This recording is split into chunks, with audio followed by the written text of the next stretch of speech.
Hello and good morning to all the students. Class 9 physics के अंदर work power energy का chapter चल रहा है। प्रीवियस लेक्चर के अंदर हमने चैप्टर स्टार्ट किया था और वर्क की बात की थी। वर्क की डेफिनेशन के थ्रू हमने वर्क का फॉर्मूला देखा। वर्क इज इक्वल टू होता है फोर्स इनटू डिस्प्लेसमेंट। किसी भी ऑब्जेक्ट के ऊपर अगर आपने फोर्स लगाया है और उसने कुछ दूरी तक डिस्प्लेसमेंट किया है तो उसको आप क्या बोलते हैं? वर्क डन बोलते हैं। इसकी यूनिट होती है जूल। ये एक फॉर्मूला है।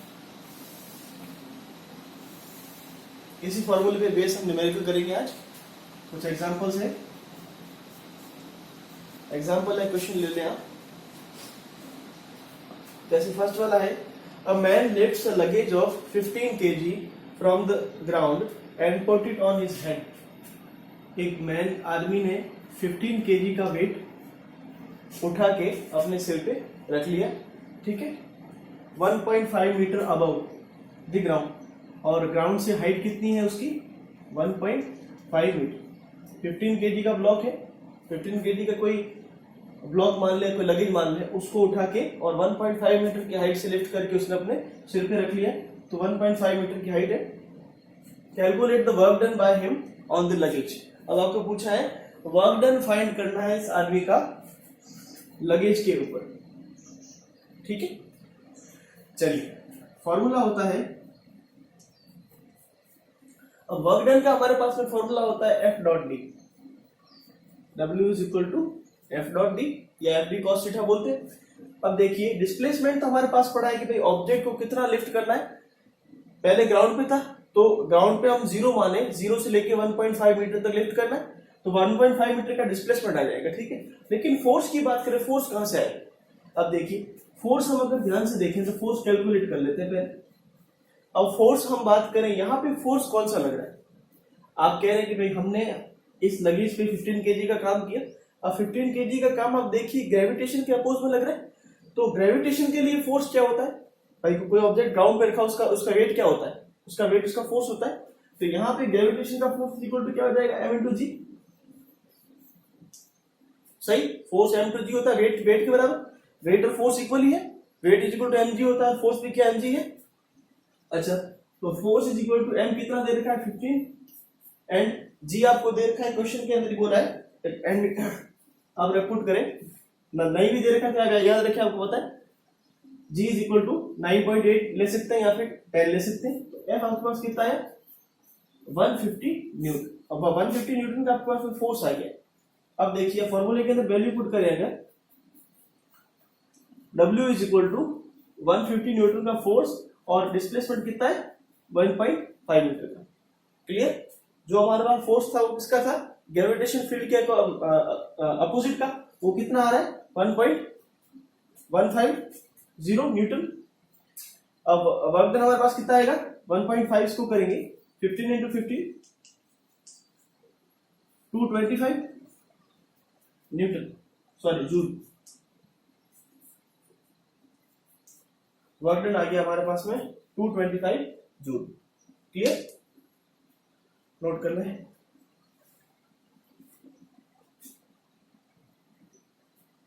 बहुत आसान क्वेश्चन।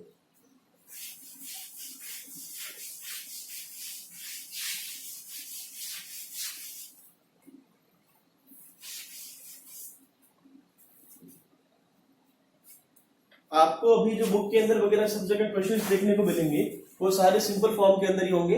अगर एंगल दे रखा है तो एंगल की क्वेश्चन भी हम लोग कर लेते हैं।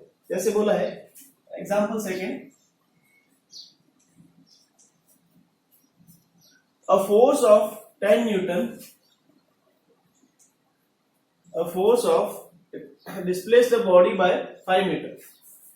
10 न्यूटन का फोर्स एक बॉडी को कितना मूव कर दे रहा है, डिस्प्लेस कर दे रहा है?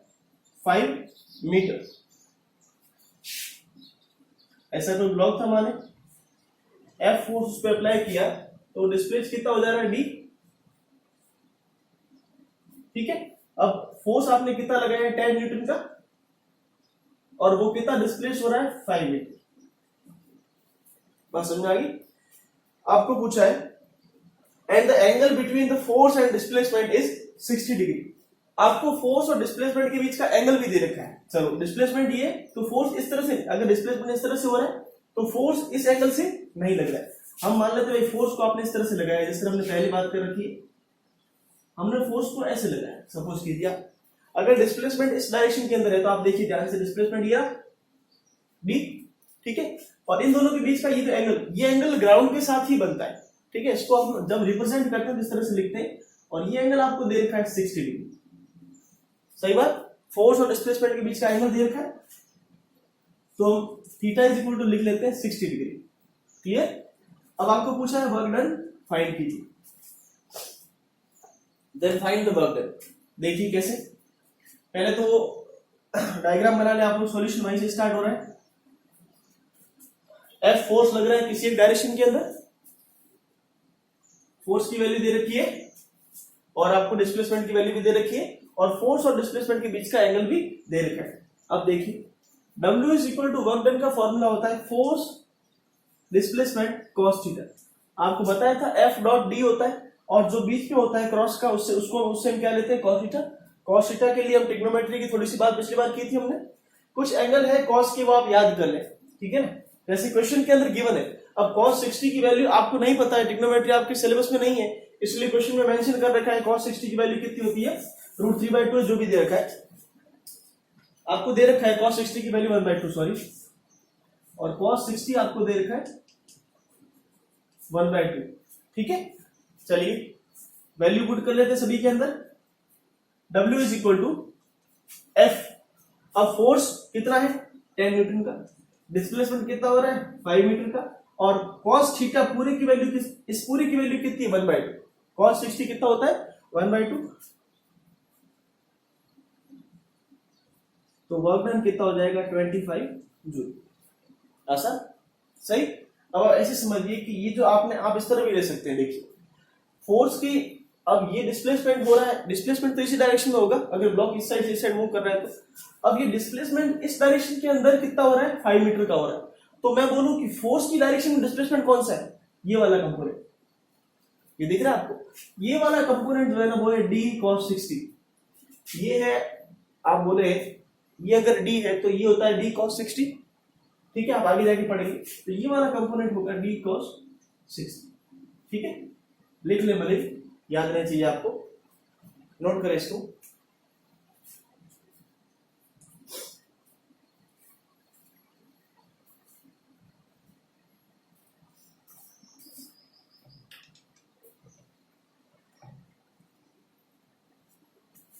अगले क्वेश्चन की बात करते हैं।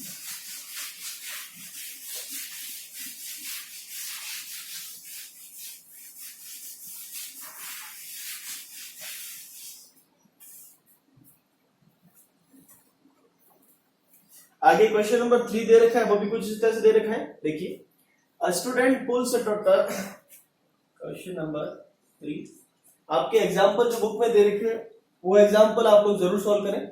मैथ्स हो या फिजिक्स, किसी के अंदर भी जो एग्जांपल्स दे रखे हैं बुक के अंदर, आप एक्सरसाइज तो हमेशा करते हैं लेकिन एग्जांपल एक भी नहीं छोड़ के जाए आप, ठीक है। एग्जांपल करेंगे तो आपको क्वेश्चन अच्छे समझ में आ जाएंगे। A student pools a car through distance of 12 centimetre, हमको डी दे रखा है 12 centimetre, while playing the garden, एक बच्चा गार्डन के अंदर खेल रहा है, जो बच्चों वाली कार होती है उसको पुल कर रहा है, कितने मीटर तक 12 मीटर तक, ठीक है। आगे बोला है if the work done by the child is, अब उस बच्चे ने जो वर्क डन किया वो आपको दे रखा है, कितना दे रखा है 60 जूल का। सेम चीज है कि भाई ऐसे मानिए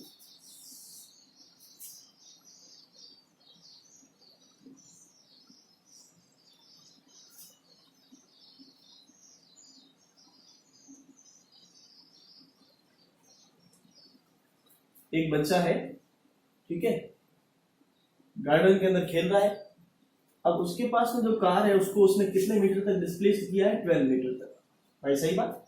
अब वो कार को फोर्स लगा रहा है, तो अब मैं पूछता हूं आपको कि वो कार को फोर्स किस तरह से लगाएंगे, जिस एंगल से वो उसको खींच रहा है, ये स्ट्रिंग जिस एंगल से वो उससे बंधी उससे खींच रहा है उसी का होगा, तो फोर्स इस डायरेक्शन के अंदर लग रहा है। अब आपको जो ये जब फोर्स लगाया उसने, बच्चे ने फोर्स लगाया और कितना मूव किया 12 मीटर, अब जब यहां से 0 से लेके 12 मीटर तक इसने मूव किया तो इसने वर्क डन कितना किया 60 जूल का। आगे आपको पूछ रहा है when 10⁻³ Newton of force is applied, और फोर्स भी आपको दे रखा है 10⁻³ न्यूटन, 10⁻³ इंटू बोले तो 1000 न्यूटन, ठीक है। Then find the angle made by the string held in the student's hand with the horizontal. चलिए, अब आप पहली बात तो ये समझिए कि हमारे पास में जो W का फॉर्मूला है वर्क का, वो फॉर्मूला है एफ डी कॉस थीटा, सही बात। अब आपको जब भी फोर्स पूछेगा तो आपको इन तीनों में से या तो फोर्स पूछेगा या डिस्प्लेसमेंट पूछेगा या आपको कॉस थीटा पूछेगा, ये मतलब एंगल पूछेगा बिटवीन। या तो आपको फोर्स की वैल्यू पूछी जाएगी, अगर जूल दे रखा है तो ये जो 4 क्वांटिटीज है, 4 में से आपको 3 हमेशा गिवन होगी, एक फाइंड करनी होगी।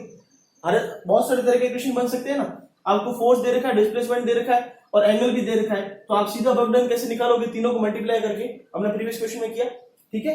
अगर आपको सपोज वर्क डन दे रखा है, डिस्प्लेसमेंट दे रखा है और बीच का एंगल दे रखा है, तो आप फोर्स फाइंड कर सकते हैं, समझ के बात। इसी तरह से अगर फोर्स, वर्क डन और एंगल दे रखा है तो आप डिस्प्लेसमेंट फाइंड कर सकते हैं, सही कि नहीं। इसी तरह से फोर्स वाला क्वेश्चन का पैटर्न क्या बनता है कि आपको वर्क डन दे रखा है, फोर्स दे रखा है, डिस्प्लेसमेंट दे रखा है, बीच का एंगल आपको फाइंड करना है। वर्क डन, डिस्प्लेसमेंट, फोर्स दे रखा है तो आपको फाइंड क्या करना है इस बार, कॉस थीटा। मतलब ये बच्चा एफ फोर्स लगा रहा है और ये ग्राउंड के साथ जो एंगल बना रहा है, मैं इस डायग्राम को नीचे ड्रॉ कर लेता हूं इस तरह से, ये फोर्स है और डिस्प्लेसमेंट इस डायरेक्शन के अंदर, दोनों के बीच का एंगल सपोज बन रहा है थीटा। तो आपको पूछा है कि थीटा कितना होगा, जो एंगल बन रहा है ना फोर्स और डिस्प्लेसमेंट के बीच का, वो कितना होगा। देखिए सॉल्यूशन के अंदर पहले डायग्राम बनाए, उसके बाद हम फॉर्मूला हमारे पास में वो है।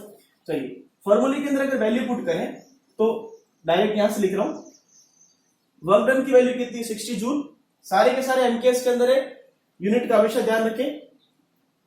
हमारे पास डिस्प्लेसमेंट दे रखा है सेंटीमीटर के अंदर, तो हम इसको मीटर में कन्वर्ट कर लेते हैं, कितना आ जाएगा 0.12 मीटर। 12 सेंटीमीटर को मीटर में कन्वर्ट करेंगे 1/100 सॉरी 12/100 करेंगे तो कितना आएगा 0.12 सेंटीमीटर। वर्क डन हमारे पास में आ गया। फोर्स कितना दे रखा है 10⁻³ न्यूटन, 10⁻³ को मैं 1000 लिख लेता हूं, इनटू डिस्प्लेसमेंट की बात करें, डिस्प्लेसमेंट दे रखा है 0.12 मीटर, इनटू में आपके पास में है कॉस थीटा,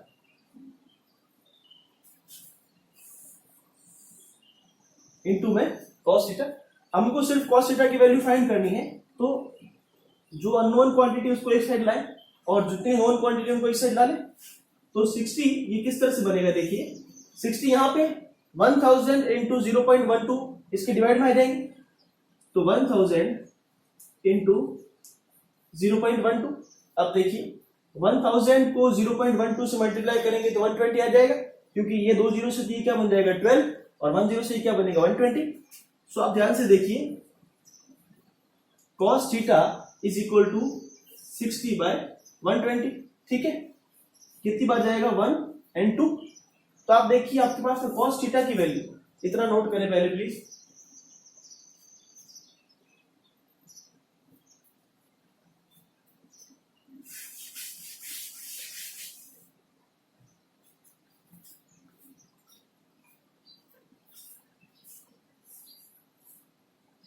तो cos थीटा की वैल्यू आपके पास में आई 1/2। अब देखिए हमने जब ट्रिग्नोमेट्री का लास्ट लेक्चर के अंदर थोड़ा सा इंट्रोडक्शन लिया था, तब मैंने आपको बताया था कि थीटा एंगल जो है, एंगल क्या है, थीटा है, बीच का एंगल क्या है, वो थीटा है। कॉस का मतलब है इस एंगल का कॉस थीटा। कॉस का मतलब क्या बोला आपने भाई, एंगल था सपोज थीटा। अब कॉस बोला है मतलब आपने एक राइट एंगल ट्राइंगल बनाया और आपने क्या बोला कि बेस अपॉन हाइपोटेनस, मतलब आप बेस को बोले बी और हाइपोटेनस को एच बोले अगर, तो बी बाय एच को आपने क्या बोला था, कॉस थीटा, याद है आपको। लेकिन थीटा सिर्फ क्या है, एंगल।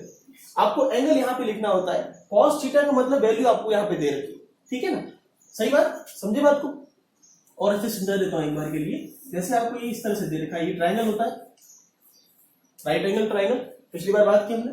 सपोज एंगल यहां पे बन रहा है थीटा, ठीक है, तो हम बोलेंगे भाई बेस ये क्या होता है, सबसे लंबी वाली साइड क्या होती है, हाइपोटेनस, और ये क्या बनेगा, परपेंडिकुलर, ठीक बात है। अब हमने बोला सपोज एंगल आपको दे रखा है 60 डिग्री, यहाँ का एग्जांपल लेते हैं 60 डिग्री। अब एंगल 60 डिग्री, लेकिन जब आप cos का एंगल निकालोगे cos 60 के लिए, तो cos 60 की वैल्यू कितनी आएगी, cos 60 रखोगे तो आप कैसे लिखोगे, cos 60 आप क्या लिखोगे, b/h, सही। b की वैल्यू आपको कुछ दे रखी होगी, h की वैल्यू दे रखी होगी, इन दोनों को डिवाइड करोगे तो आपके पास में cos 60 की वैल्यू आएगी, बात समझे। ये साइड की जो वैल्यू दे रखी है, उन साइड का रेशियो क्या है, आपको cos 60 दिखा है। आपको अगर थीटा सिर्फ निकालना है तो हम थीटा को किस तरह से लिखते हैं, आप आगे जाके पढ़ेंगे इनवर्स ट्रिग्नोमेट्री। ये cos वाला पार्ट इस साइड चला जाता है, ओनली cos वाला पार्ट। अब आप याद कीजिए, जैसे आप यहां पे लिखते हैं, मैं आपको जैसे हम लिखते हैं 1/m, 1/मीटर कहीं लिखा हो, ठीक है ना, तो 1/मीटर को हम इस तरह से लिखते हैं 1/मीटर की पावर -1।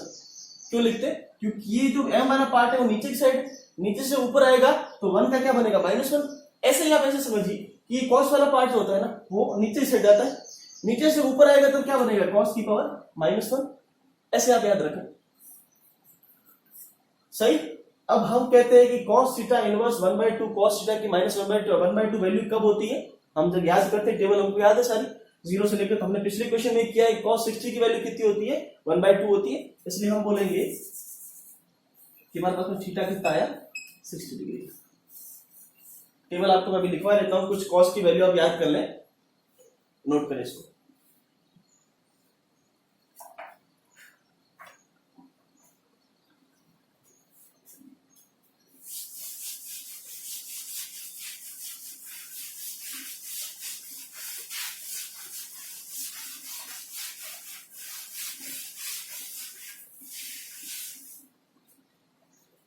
अब बात करते हैं cos थीटा की। cos थीटा के जितने भी ट्रिग्नोमेट्री रेशियो हैं उन सभी के कुछ स्टैंडर्ड वैल्यूज, जैसे 0 degree, 90 degree, 45 degree, 30 degree and 60 degree, ठीक है। तो ये जो स्पेसिफिक एंगल मैंने बोले हैं 5-6, इन स्पेसिफिक एंगल के लिए सारे एंगल की हम वैल्यू याद करते हैं, और आगे जाके अगली 10th क्लास के अंदर आप बड़ी सी टेबल बनाओगे, हर एंगल के लिए जैसे लिखा है sine theta, cos theta, tan theta, उन सभी के लिए रिस्पेक्टिव, और 0 एंगल की, 30 डिग्री की, 60 डिग्री की, 45 की वैल्यूज याद करेंगे आप। हम सिर्फ cos का हमारा काम आएगा फोर्स के लिए, सॉरी वर्क डन के लिए, तो हम cos की कुछ वैल्यूज को हम याद कर लेते हैं। ज्यादा आपको टेंशन नहीं लेनी, याद होती तो भी ठीक है, नहीं भी होती तो भी ठीक है, क्योंकि क्वेश्चन के अंदर आपको अच्छे से गिवन होगा हमेशा, कभी नहीं घबराए, ठीक है। तो यहां पे लिख लिया आप cos थीटा, cos 0 डिग्री की वैल्यू होती है cos 01, cos 30 डिग्री की वैल्यू। अब देखिए कोऑर्डिनेट सिस्टम के अंदर आप ऐसे मानिए कि ये कोऑर्डिनेट सिस्टम, ठीक है। अब एंगल यहां से अगर 0 से हम स्टार्ट करें तो एंगल 0 से बढ़ेगा, 1 2 3 4 5 यहाँ पे आएगा, यहाँ 45 होगा नहीं, यहाँ बीच में नहीं था, 30 होगा या 60 होगा, ठीक है ना, ये 90 डिग्री पे आएगा। एंगल बहुत सारे, लेकिन कुछ स्टैंडर्ड एंगल को हम याद करते हैं। cos 30 की वैल्यू होती है √3/2, cos 60 तब बीच में डाल देते हैं 45 की वैल्यू होती है 1/√2, cos 60 1/2 and cos 90 is equal to 0। और एक मैंने और आपकी याद करवाई थी, cos 180 इज इक्वल टू होता है -1, ठीक है। ये आप 6 तरह की वैल्यूज को याद करें। cos थीटा जो होता है, वैसे समझिए, मैं समझाऊं आपको थोड़ा सा अगर ट्रिग्नोमेट्री के अंदर, तो cos थीटा की वैल्यू आप देखें 0 से लेकर और 90 तक, जब एंगल बढ़ रहा है तो cos थीटा की वैल्यू आप ध्यान से देखिए डिक्रीज होती है। डिक्रीज कैसे हो रही है सर, cos थीटा की मैक्सिमम वैल्यू 0 पे था, जब एंगल सबसे मिनिमम है, एंगल 0 मिनिमम, तब cos थीटा की वैल्यू कितनी है 1। जैसे जैसे एंगल बढ़ रहा है, पहले कितना हुआ 30 45 60, तो जैसे जैसे एंगल बढ़ रहा है आप देखिए कि cos थीटा की वैल्यू डिक्रीज हो रही है, और एंड में आते हुए जब 90 डिग्री पाया, पूरा एंगल बढ़ा 90 डिग्री का, तो cos की वैल्यू कितनी आ रही है 0। तो 1 से 0 का डिक्रीमेंट ही होता है ना बेटा, ठीक है। इतना याद कर लें अभी के लिए, क्वेश्चन में हमारे काम आएगा इसलिए लिखा है। आपको हमेशा क्वेश्चन के अंदर ये जो वैल्यू है, एंगल दे रखा होगा, उसकी गिवन होगी। अगर बाई चांस कभी नहीं गिवन है तो याद करने में फायदा रहता है, कर ले याद।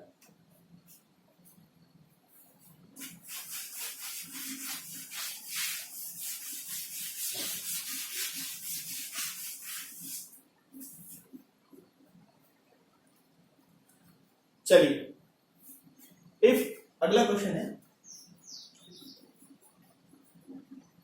If 784 joule of work has done for lifting 20 kg mass, 20 kg के मास को लिफ्ट करने के अंदर कितना वर्क डन हो रहा है।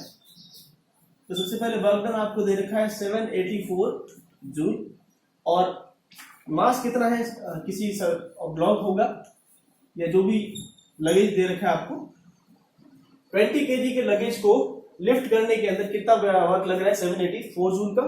Then calculate the height through which it is lifted, it was lifted जी आपको दे रखा है 9.8 मीटर पर सेकेंड।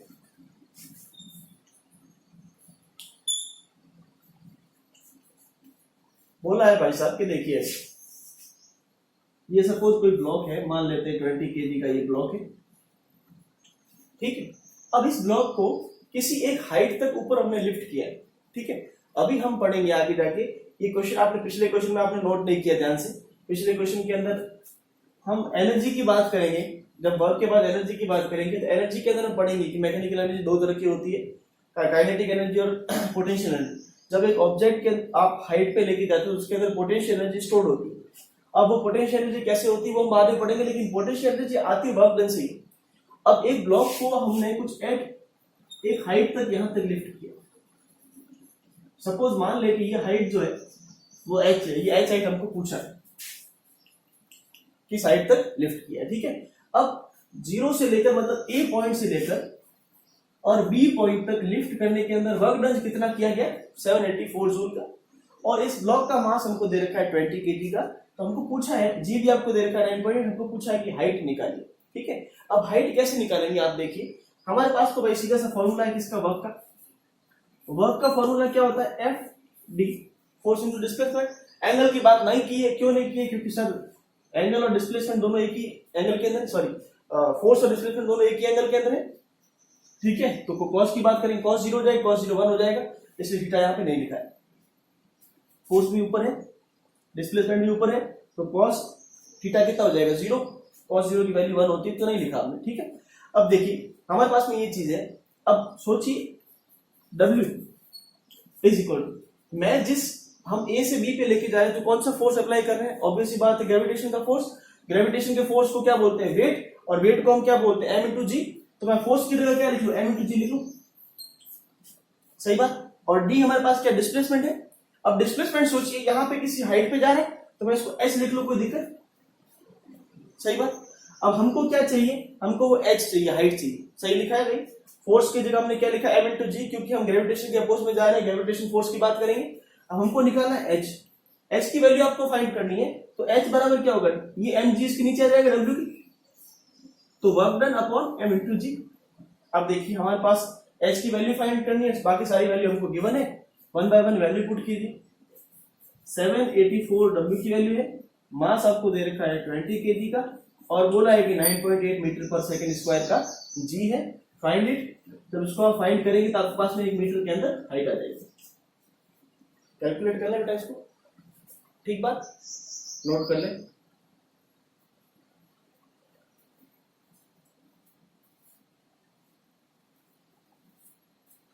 इसको नोट करें, ये छोटी सी कैलकुलेशन आप लोग सॉल्व करें, बाकी की बात हम एनर्जी और कुछ वर्क की क्वेश्चन हम नेक्स्ट लेक्चर में करेंगे।